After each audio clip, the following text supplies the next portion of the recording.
guys, yes, abakunzi bakunda iterambere ry'umuziki ndundi, abakunzi bakunda iterambere ry'umuziki wa 257 ndabaramukije aho muri hose, abafana b'abarundi, abafana b'abanyarwanda, abafana b'abatanzania, abakenya n'abadiaspora, mwese mubandanya mu kudushigikira, mu kudusapotinga guys, ndabibashimiye bimwe bivuye ku mutima guys. Gumana natwe ni kuri Pyramide TV honyene muzo kama muronka ama exclusive ariko ara trending, ama exclusive ari on top. Gumana nanti uno musi ndabafitiye exclusive shasha iri kuri trending guys.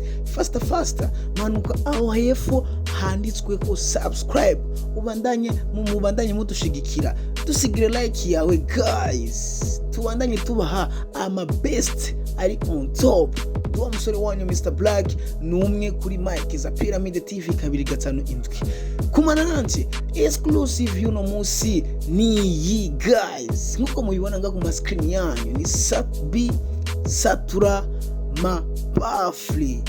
Yes, amazina yiwe y'ukuri yitwa Abubakar Karume.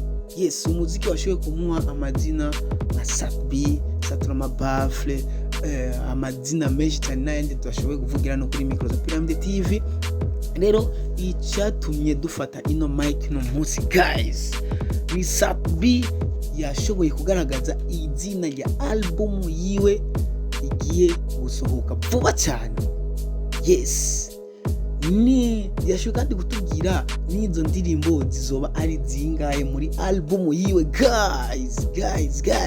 Nkuko nyine mumaze kubona indirimbo zimwe zimaze gusohoka, dutangure kuri indirimbo yiwe ya mbere yatangiye gusohora yitwa Imodokari, Utamu, Mon Amour, Ishari.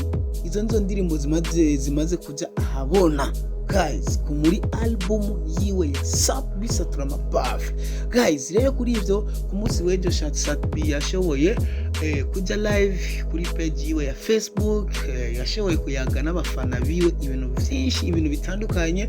Yes, no kuri ivyo yashoboye gutanga utuganuke ku bantu bose bashoboye gutora ibibazo yababajije. Yes, ku bantu bashoboye kumva, ku bantu bose bashoboye gukurikirana live ya Sabi baravyiboneye, baravyiyumvikisiye. So guys, icyatumye tudufata mic no munsi kuri Pyramide TV nuko Sabi yashoboye kugaragaza izina rya album yiwe, yashoboye kugaragaza itariki iyo album izosohokera, indirimbo zizoba ari zingahe. Byose Sabi ku muri live yashoboye kubivuga, yashoboye gutanga umuco n'indirimbo ukuntu izoba ari gice, album yiwe izoba ari bice bibiri guys. Igice cya mbere kizosohoka muri no mwaka nyene mu kuno kwezi nyene, ikindi gice cya kabiri yatubwiye ati ko kizosohoka mu mwaka uza muri 2023 guys. Gumana natwe tuzokwame dukurikirana entertainment ya 257 nkuko nyine tubabwira ati tuzokoma tubashikiriza ama exclusive ariko ara trending hano mu gihugu cyacu. Ni Sabi rero vuba cyane agiye kurekura indirimbo zose ziri muri album yiwe, ariko azorekura igice cya mbere. Igice cya kabiri yatubwiye ati mu mwaka uza muri 2023 guys. Rero kuri ivyo yashoboye kutumenyesha ati album yiwe izogira indirimbo 12 guys.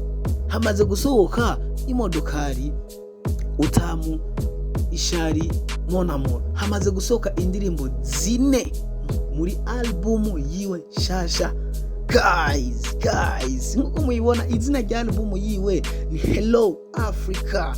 Yatubwiye ati ni album izoshobora guhuza ibihugu bitandukanye hano muri East Africa yacu guys. Ni imwe muri album izohurizwamo abaririmbyi bakomeye cyane hano muri East Africa yacu, indimi zitandukanye, Icyongereza, Ikirundi, Igifaransa n'Igiswahili guys.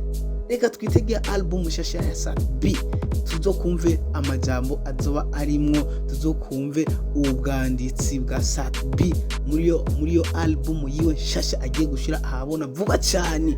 Ni tariki 25 za kuno kwezi guys.